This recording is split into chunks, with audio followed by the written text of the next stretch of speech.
right now. 4-time Angler of the Year. Oh my gosh, I'm shaking like a leaf. Former FOW Cup champion. That's what I'm talking about. God has blessed me so tremendously in my career.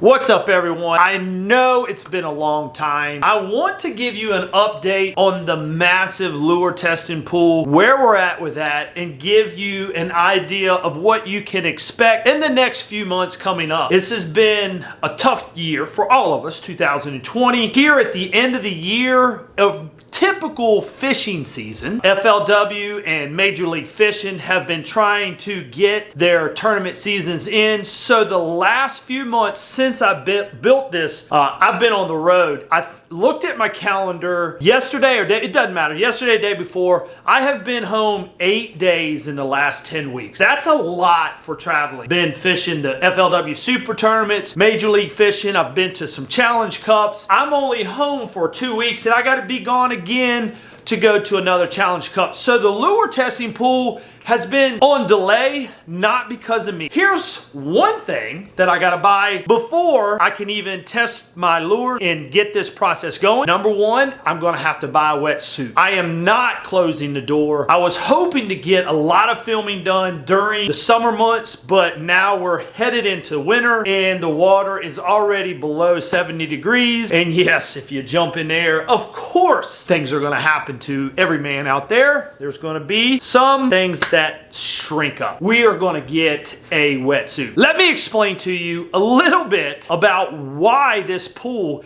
has taken me such a long time. So just to give you an idea of how detailed I'm going into making these videos, one item that I bought was a marine-based microphone to use to track dolphin, to use to track whales. Very, very, very sensitive. Number one on the market for testing lures. So you're going to say, why are you doing that? I'm going to do videos that test rattles. Are rattles even worth it? When does a rattle work? Can you insert rattles into plastic and hear it 10 feet away? With this, we're going to be able to find it. We're going to find out if crankbaits truly are silent. Which crankbait out there is a silent crankbait? How far away can you hear a rattling crankbait? What crankbaits are the loudest out there? We're going to be testing a lot of things with sound, okay? So from rattles to crankbaits to anything that requires sound, we got the number one microphone in the world to do that. Another item we're going to need is measuring tapes. I'm going to be taking measuring tapes and putting them all in the lure test pool. If we throw a crankbait, a certain brand crankbait, on let's say 15-pound test, which is typical for a square bill, does it go 3 feet and 20 feet? Does it go 2.5 foot deep? How deep does it go? So within this pool, I'm going to have measuring systems so we can learn. Does a crankbait go 3 foot 6 inches with 12-pound test? Does it go 3 foot 9 inches on 12-pound test? We're going to find out. So guys, in this video, I'm going to say a shout out quickly. If you have not hit the subscribe button,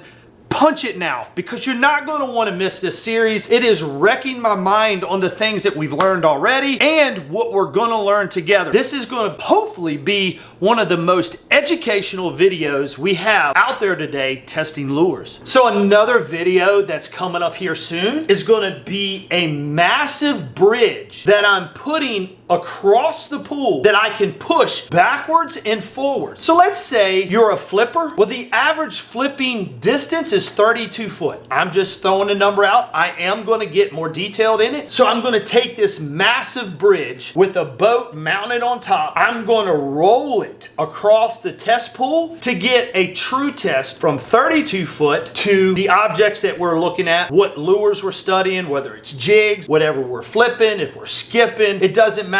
If the average cast of a square bill crankbait is 48 foot, I'm going to roll this massive bridge, mounted boat, and I've went into more detail about the boat. I have measured Ranger boat, Phoenix boats, Nitro boats. I got an average distance on how high off the water a boat is. I took an average, and that's where I'm mounting the boat at. So we're even going to be fair in testing out our lure pool. with the distance of the height off the water. I want every test to be as pure as it can get. I don't want somebody going in their 20-foot backyard pool and go, oh yeah, that's what it does. No, no, no, no, no, no. We're wanting to cast our lures. I want to be a certain height. So in order to do that, I've had to construct a bridge that goes across the pool that we can roll backwards and forwards. Another thought process that I'm doing to be fair with all our testing, of course, Proficiency poles or a pole that I designed, the link will be down below, but we're going to have all these Proficiency poles. So I'm going to have a pole rigged and ready that when we test, say we're doing a 1/4 ounce sinker with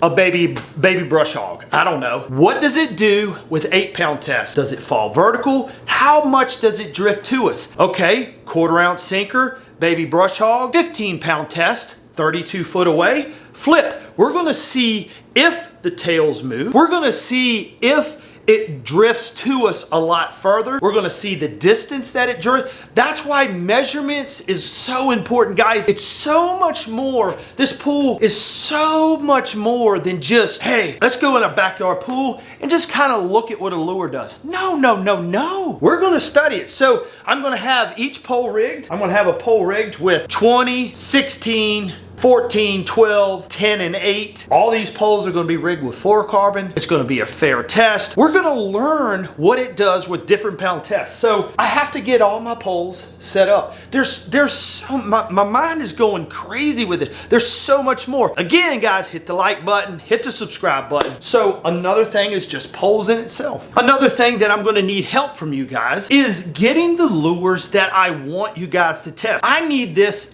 ahead of time. I need to get your thoughts on saying, hey David, have you ever thought about maybe a 6 cents, whatever, topwater bait? Have you ever thought about that topwater? Can you do a study on that? Hey David, have you ever looked at gauges of hooks and said, hey David, does the action change with a thicker gauge hook? I don't know, guys. It's endless of what we can learn. So yes, in the comments below, comment. What is something you want to learn about? I want to be fair in this, and we're going to learn together. We need lures. We need suggestions. I want to get a thing up that says, if I use an idea that you use, I want to get t-shirts made supporting the channel of saying, hey, I was a suggestion of a lure or whatever. We get t-shirts to reward you guys for comments that you guys make. Another thing that we are constructing and building, and again, guys, I've been on the road for 2 months. I'm just as excited as you guys hopefully are about the lure testing pool, learning what crankbaits and plastics and hooks and sinkers and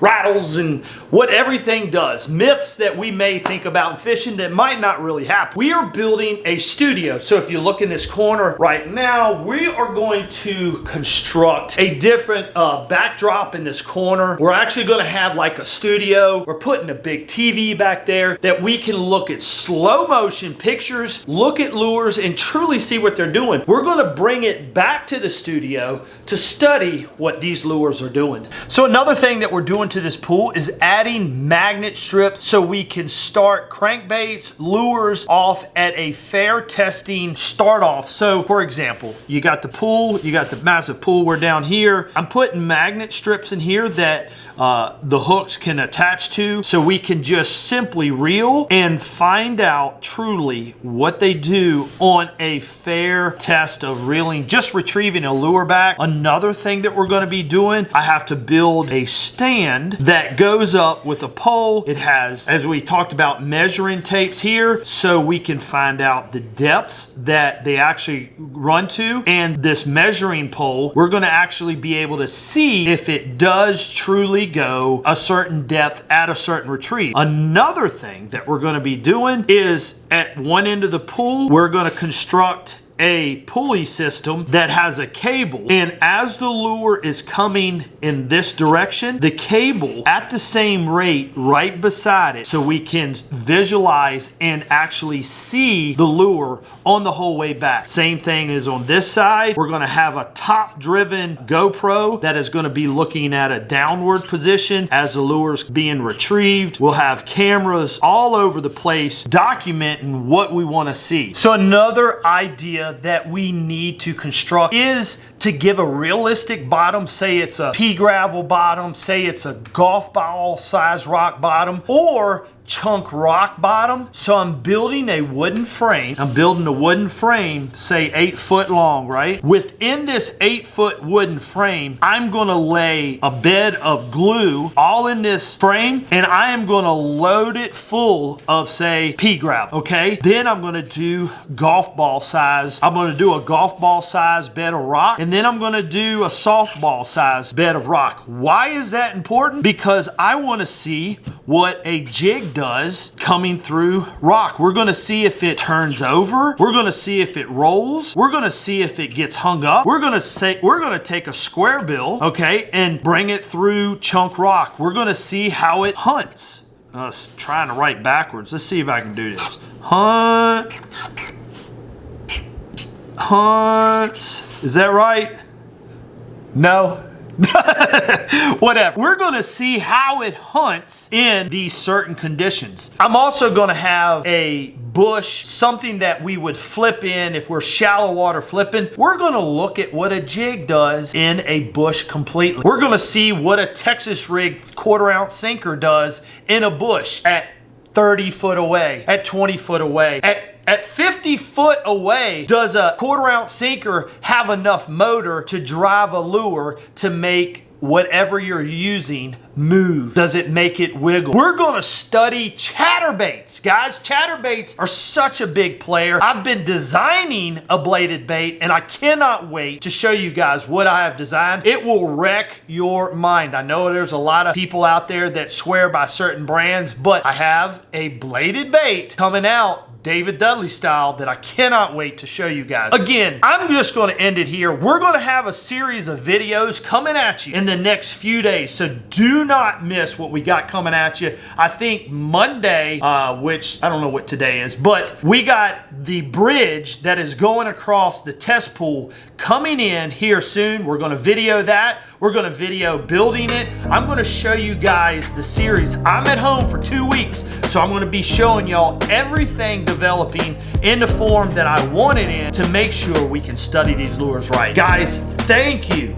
Guys, thank you for subscribing. Guys, if you've hit that subscribe button, I feel you won't be disappointed. Guys, keep coming at me with your suggestions, your comments. I do read them all. I've gotten to the point I cannot respond to all of them now. But guys, thank you, and I'm going to give you the double outro right now. Bye.